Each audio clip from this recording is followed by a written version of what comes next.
Hey guys, this is Mike Mahaffey, the old bastard BJJ guy, here for BJJ Mental Models. Back in my day, we had to walk uphill in the snow both ways to get to the academy just to learn some crappy technique from a random purple belt. You kids have it so easy because now you can just subscribe to BJJ Mental Models Premium and get tons of great audio courses to learn new techniques, enhance your mindset, and entertain yourself. You can even get personalized rolling reviews from some of your favorite BJJ Mental Models coaches, including me. It's like having your own seminar, you spoiled little whippersnappers. So what are you waiting for? Subscribe to BJJ Mental Models Premium right now, get off my lawn, and go train. Hey, welcome to BJJ Mental Models. I'm Steve Kwan. BJJ Mental Models is your guide to a conceptual and intelligent jiu-jitsu approach. And in this week's mini episode, we get to talk about one of my favorite aspects of jiu-jitsu. You know, we often on this podcast are talking about what good jiu-jitsu looks like and how to be efficient, but not today. Today, we're going to talk about garbage meme techniques. That's right, let's go. We are going to talk about compression chokes. So in the past two mini episodes, we've been breaking down the different types of chokes in jiu-jitsu. We talked about blood chokes, which is where you use pressure on the carotid arteries to cut off blood flow to the brain. We talked about air chokes, which is where you obstruct the airway so that your opponent can't intake air through their mouth and through their nose. But today, we're going to talk about compression chokes. Now, one of the things that most people will say about blood chokes and air chokes is that these tend to be the more efficient choking mechanisms. But you might be asking yourself, what would it look like if I tried to choke someone in the least efficient way possible? And that's what a compression choke is. So for those who don't know my terminology here, a compression choke is where you squeeze your opponent's body so much that they cannot expand their lungs to take in oxygen. Think of how a boa constrictor would wrap their body around their prey and constrict until the person can't breathe anymore. That's basically what a compression choke is. Now let's be real, as I said earlier, these are not common moves, and these are not high percentage moves. But that said, they do exist, and it is a form of choke that you will sometimes see in jiu-jitsu.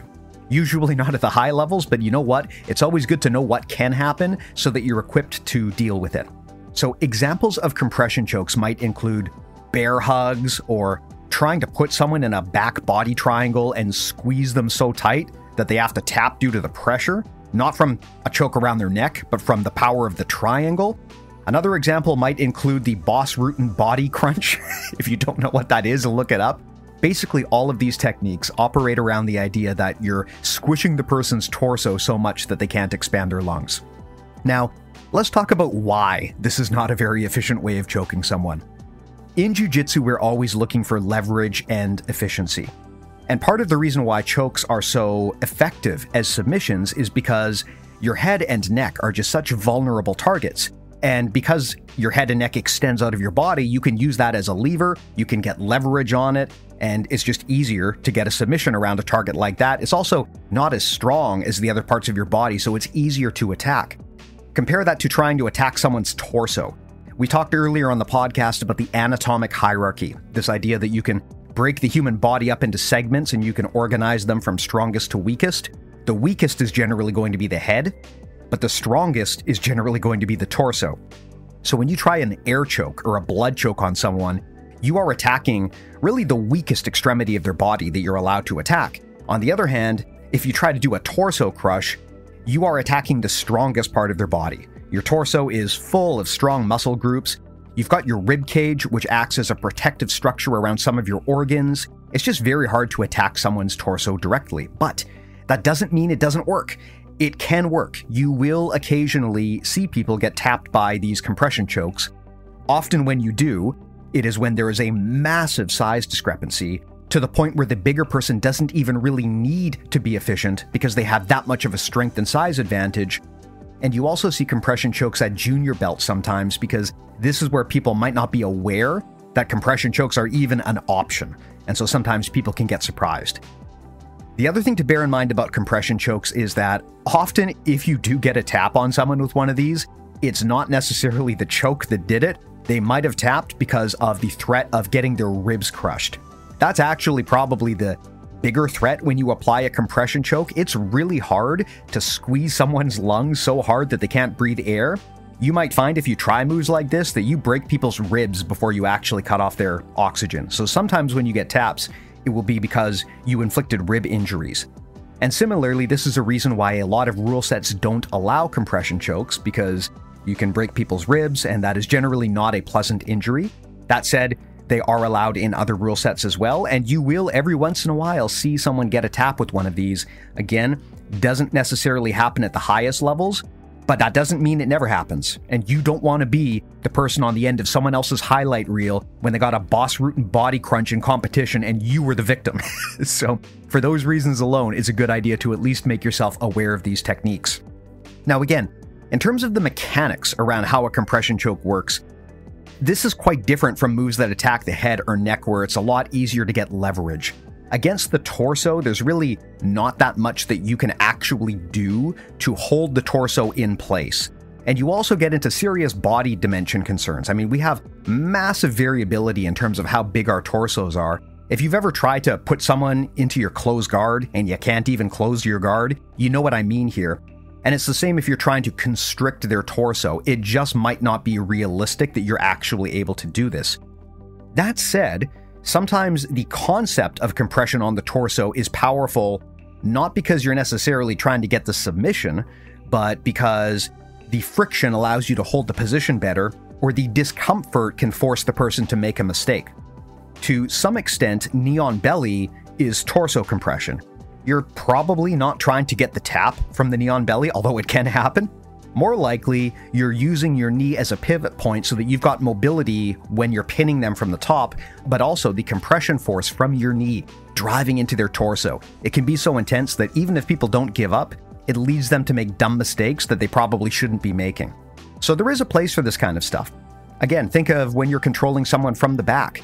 The back body triangle is a compression move, and if you squeeze that triangle hard enough, you can sometimes get the tap.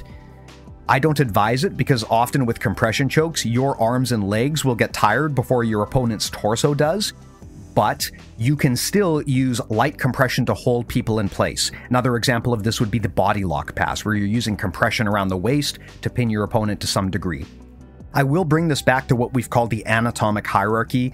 This idea that when you attack a part of a person's body, you probably want to prioritize attacking the weaker points and not the strongest points, and the torso is one of the strongest points of your opponent's body. But that said, if you can get in close enough to your opponent's torso and wrap yourself around it, you can be in so close that you're turning it into a fight in a phone booth. You're too close range for your opponent to really mount an effective offense.